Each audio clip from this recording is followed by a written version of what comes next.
Hello, Radhe Radhe everyone. So आज की video हम जानेंगे कैसे हम अपना टाइम मैनेज कर सकते हैं हमारे पेपर में।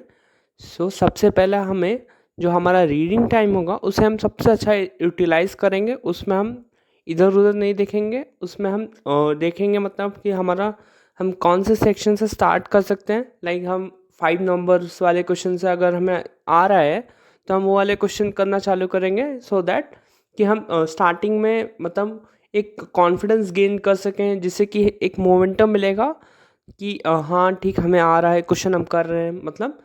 और उससे फिर ऐसा भी होता है कि हमारा पेपर नहीं छूटता है। ऐसे फिर आप बहुत डिस्टर्ब हो जाते हो कि हाँ यार, मैं ये क्वेश्चन भी नहीं आता, ये क्वेश्चन भी नहीं आता। आपको जहाँ से भी पेपर आता है वहाँ से आप चालू करो एंड धीरे धीरे आप मेरी बात एक बार मान के देखना। आप अगर पेपर में अगर आपको जिस सेक्शन से आ रहा है आप वहाँ से करना चालू करोगे, और लास्ट में जो चीज़ जो आपको नहीं आ रहा, जो सेक्शन में मतलब कुछ क्वेश्चन नहीं आ रहे हैं, अगर आप उनको भी थोड़ा बहुत अटैम्प्ट करोगे उनमें भी आपको कुछ ना कुछ नंबर मिल जाएंगे स्टेप मार्किंग में। ऐसा ही करना, एक बार करके देखना, आपको बिल्कुल बहुत अच्छा वो मिलेगा कि आपके नंबर ज़रूर बढ़ेंगे। और टाइम मैनेज करना बहुत ज़रूरी होता है हमारे पेपर में। अगर आपका पेपर छूट गया तो फिर कोई उसका फ़ायदा नहीं है ना। फिर आपके नंबर भी नहीं बढ़ेंगे, मतलब आपको आते हुए क्वेश्चन आप छोड़ के आओगे तो फिर कोई फ़ायदा नहीं है उस चीज़ का। आपने इतना पढ़ा फिर मतलब उतना आउटपुट नहीं हो पाया ना। टाइम मैनेज बहुत इंपॉर्टेंट होता है हमारे पेपर में करना, क्योंकि अगर क्वेश्चन छूट गया तो फिर कोई फ़ायदा नहीं है, फिर तो वो पेपर नहीं होगा ना फिर से दोबारा। पॉजिटिव रहना है। जिस सेक्शन को हम रीडिंग सेक्शन में हमें विजुलाइज करना है, कौन से सेक्शन से हमें स्टार्ट करना है, एंड उस सेक्शन को मतलब हाँ इस क्वेश्चन में मैं ऐसे से लिखूंगा, इन पॉइंट्स को लिखूंगा, विजुलाइज करना है। सेकंड क्वेश्चन, अच्छा ये मैं इसमें ऐसे करके लिखूंगा।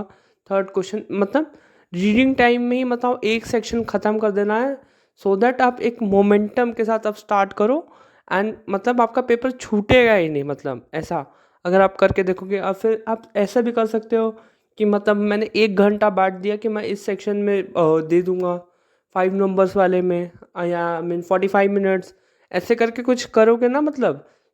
आपका पेपर छूटेगा नहीं, ऐसा समझे। क्योंकि पेपर छूटना बहुत गलत चीज़ होता है, नहीं छूटना चाहिए।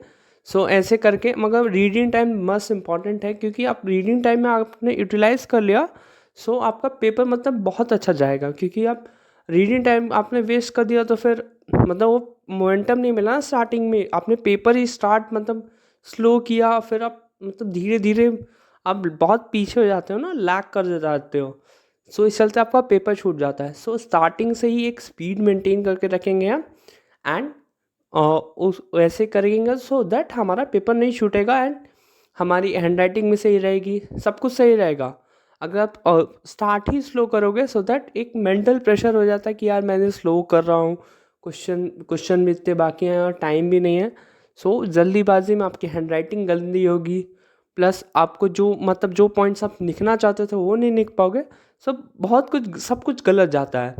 स्टार्ट ही अच्छा करो एंड सब कुछ अच्छा जाएगा फिर। एंड पॉजिटिव रहो, समझे, पॉजिटिव रहो जैसा है मतलब।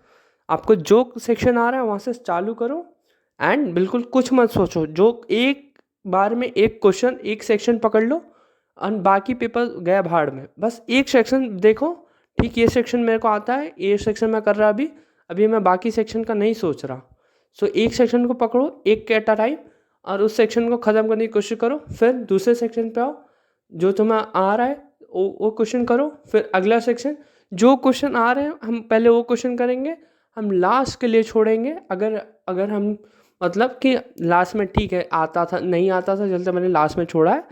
एंड लास्ट में अगर कुछ लिख विख दो तो उसमें स्टेप मार्किंग के नंबर मिल जाएंगे। जितना हमें आता है पहले वो हम कंप्लीट कर लेंगे, देन जो क्वेश्चन हम नहीं आता उसमें भी थोड़ा बहुत कुछ लिख देंगे, सो दैट स्टेप मार्किंग मिल जाए। इन कुछ टॉपिक्स आई मीन इन कुछ चीज़ों का फॉलो करके एक बार देखना, आपको ज़रूर कुछ ना कुछ हेल्प मिलेगी इस वीडियो से। Thank you, Radhe Radhe, thank you.